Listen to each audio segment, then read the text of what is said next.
This is VC here from VC's Academy.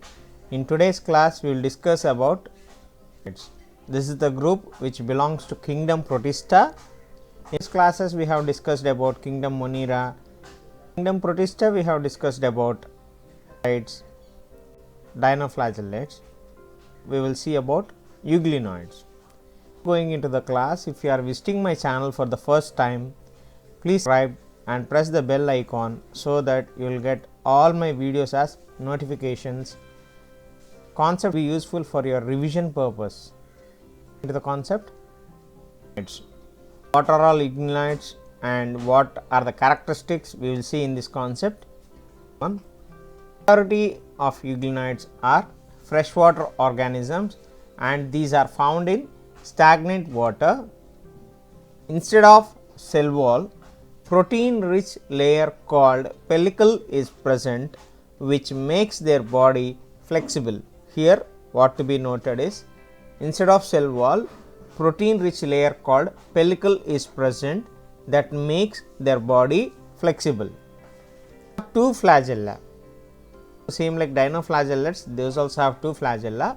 Euglenoids also have two flagella, but here the difference is one is short one and the other one is long one. The anterior part of the cell bears an invagination consisting of cytosome, cell mouth, cytopharynx, gullet and a reservoir. So, the anterior part of the cell bears an invagination that consists of three main parts. Those are called cytosome, which is also called as cell mouth, cytopharynx, which is called as gullet and reservoir.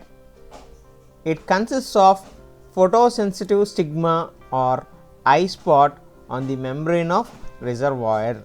On the reservoir, if we observe, it consists of a photosensitive stigma or eye spot on it. Let us see the points once again.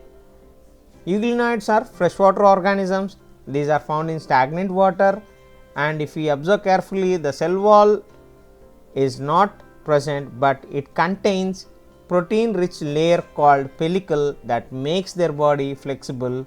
It has two flagella, one is short one and the other one is long one, and the body, if you see the cell, it is divided into three. The anterior part consists cytosome, cell mouth, cytopharynx and reservoir. Cytosome is called cell mouth, cytopharynx is called gullet and it consists a photosensitive stigma or eye spot on the reservoir. They are photosynthetic in presence of sunlight, and when deprived of sunlight they behave as heterotrophs by predating on other small organisms. The uniqueness which we can observe in euglenoids, activity of light or sunlight, they do photosynthetic activity, and when there is no sunlight or when there is deprived of sunlight, they behave as heterotrophs and predate on other small organisms. See the image of different euglenoids here. Interestingly, if you observe, pigments of euglenoids are identical to those present in higher plants, example euglena. So, there is an interesting fact about the pigments of euglenoids. Pigments which are present in euglenoids are identical to those that which are present in higher plants, example euglena. Production is by longitudinal binary fission. Production in euglenoids is by longitudinal binary fission. See a stage called pamella, which is seen in euglena in unfavorable conditions.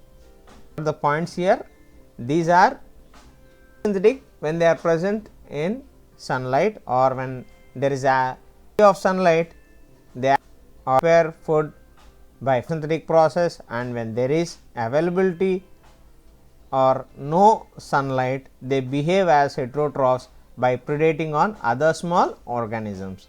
Interestingly, the pigments, if you observe the pigments in euglenoids, these are identical to those which are present in higher plants, and reproduction is by longitudinal binary fission, and there is a stage called pamella which is observed in unfavorable conditions in euglena. That is about euglenoids. In my next class, we will discuss about protozoans. Hope you all understood the concept.